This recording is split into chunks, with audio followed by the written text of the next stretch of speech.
नमस्कार आदाब, मैं रज़ा अंसारी, आप सभी का स्वागत है हिंद वॉइस पर। 3 नवंबर को दो बड़े महत्वपूर्ण कार्यक्रम की वजह से जाना जाएगा। पहला ये कि बिहार में दूसरे चरण का इलेक्शन होगा और सबसे अहम चीज़ ये है कि मध्य प्रदेश में किसकी सरकार रहेगी, मध्य प्रदेश में किसकी सरकार बचेगी, वो 3 नवंबर को पता चल जाएगा। क्योंकि जब ज्योतिरादित्य सिंधिया जो है कांग्रेस छोड़कर बीजेपी में गए थे तो 22 सीट एमएलए भी वो लेकर चले गए थे और उसके बाद जो है 28 सीटें जो है वैकेंट हो गई थी और उसके बाद जो है मेजॉरिटी ज़्यादा होने की वजह से भारतीय जनता पार्टी को फिर से जो है मध्य प्रदेश की कमान मिल गई थी। मध्य प्रदेश की कमान मिल गई थी और शिवराज सिंह चौहान जो है फिर से मुख्यमंत्री बने थे। अब सवाल ये आ रहा है कि जब जो है कांग्रेस के सिपा सालार कहे जाने वाले ज्योतिरादित्य सिंधिया जो है कांग्रेस छोड़कर चले गए तो कांग्रेस का वहां पर आप कह सकते हैं कि एक पोजीशन टूट गया।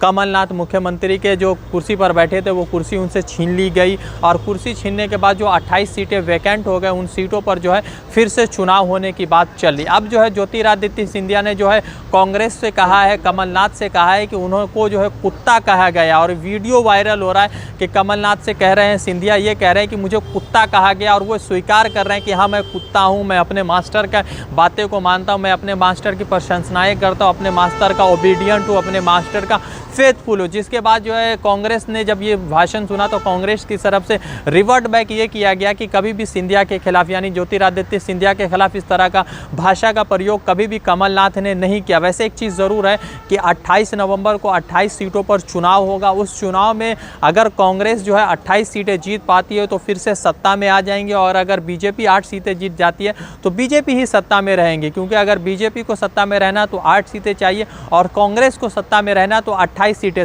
चाहिए। वैसे एक चीज़ ज़रूर है कि एग्जिट पोल में कमलनाथ जो है फिर से मुख्यमंत्री बन रहे हैं, ऐसा जो है विचार सामने आ रहा है, ऐसा हवा सामने आ रहा है। वैसे एक चीज़ और बड़ी अहम है कि ज्योतिरादित्य सिंधिया का सोशल मीडिया पर कई सारी चीज़ें बहुत वायरल हो रही। पहली चीज़ तो ये वायरल हो रही कि एक प्रचार प्रसार के दौरान वो किसी महिला को ज़बरदस्ती हाथ हिलाकर जो है जिंदाबाद या इस तरह की चीज़ें कर रहे हैं। तो दूसरी तरफ उन्होंने खुद से कहा है कि कमलनाथ ने मुझे कुत्ता कहा है। तो उसके बाद एक और चीज़ है कि कांग्रेस के एक लीडर हैं, नाम है आचार्य प्रमोद कृष्ण, उन्होंने भी जो है कहा है कि मैंने जो है कमलनाथ से एक मरतबा बात की थी और जिस तरह से मध्य प्रदेश में जो ये चल रहा है कि मध्य प्रदेश में क्राइम का रेट बढ़ रहा है तो उस मामले पर उन्होंने बातचीत की थी।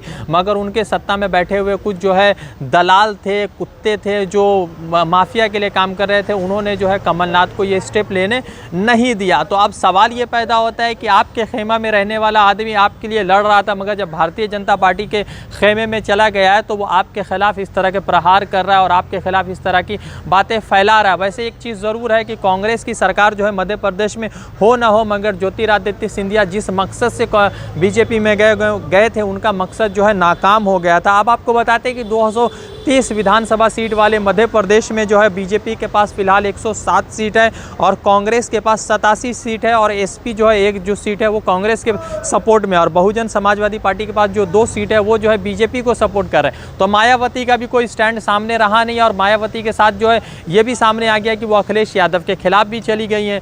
तो सवाल ये पैदा होता है कि जो 28 सीटों के लिए 3 नवंबर का इलेक्शन होगा वो किस तरह से होगा। वैसे एक चीज़ ज़रूर है कि पलटवार तो जो है आचार्य प्रमोद कृष्ण ने कर दिया है ज्योतिरादित्य सिंधिया को। अब जो है पॉलिटिकल फ़ायदा कितना मिलता है, पॉलिटिकल चीज़ें क्या बेनिफिट्स मिलता है वो समझने वाली बात होगी। वैसे एक चीज़ बहुत अहम है समझना कि ज्योतिरादित्य सिंधिया का जो इमेज कांग्रेस में था, जिस तरह से वो प्रधानमंत्री के शायद फ्यूचर कैंडिडेट हो सकते थे और वो जो है ये भी हो सकता था कि आने वाले दिनों में वो मध्य प्रदेश के मुख्यमंत्री हो सकते थे, शायद वो अब ख़त्म हो गया है और अब शायद ये मौका नहीं मिलेगा अगर वो कांग्रेस में वापस आते भी हैं। तो मैं रज़ा अंसारी आपको अपडेट कर रहा था, फिर जुड़ूंगा किसी अपडेट के साथ। शुक्रिया।